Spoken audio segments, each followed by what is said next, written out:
Hi everyone, and welcome to the Wednesday Word. I'm Julie, and I just want to start by saying that I'm recording this before Election Day. So I don't have any idea what's going on right now or what the results were or what the world looks like today that you're watching this, but I'm pretty sure that you're feeling something, some kind of way. And I'm really excited because the word that we have to study today, the fruit of the Spirit that we're on in our Spiritual Fruit Basket series, is goodness. And so I know for sure that we want to be people that bring goodness into whatever world we woke up in today. So before we get started on goodness, I just want to remind us, I was looking back at some of the fruits that we've been studying already.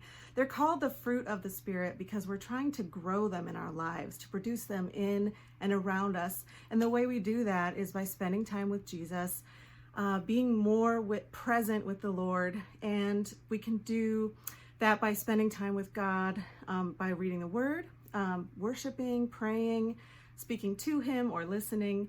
We are going to be able to recognize God's voice a little better. We're trying to be like Jesus, and then we're going to grow these fruits in our lives. And what we've already learned are the words.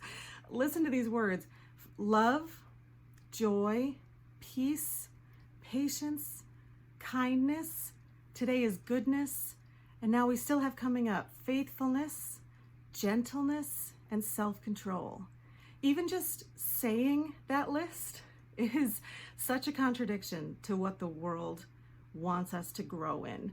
I was thinking about maybe a list that the world would come up with for things that we should learn and do and get better at and grow in our lives. And I think that list would include maybe power, to grow in power, to grow in controversy, winning, loudness, standing out, being competitive, being heard, taking care of yourself, happiness, things that certainly these words, these fruits of the Spirit that we're learning about, they're almost opposites. And so goodness to me is such an important one because I want us all to be people that bring light to the world, that make people feel better when they leave you. Can you really say that about yourself? That when you are with someone, does that person feel better after they've been in your presence? I feel like that's what the world needs today.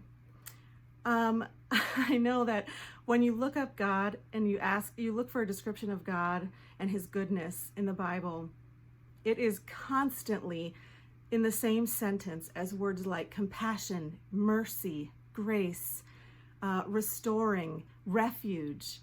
Are we people that are a refuge for others? Are we people that are merciful, gracious, compassionate? Are we self-seeking, or are we loving and good for other people? The fruit that I chose for this is actually an orange. Think about things that are good for you. Vitamins are very good for you. So you could go into the store and buy vitamins, each in its own little bottle. Vitamin A, B, they're in alphabetical order at the Target. I know that for sure. They cost $5 to $13 a piece.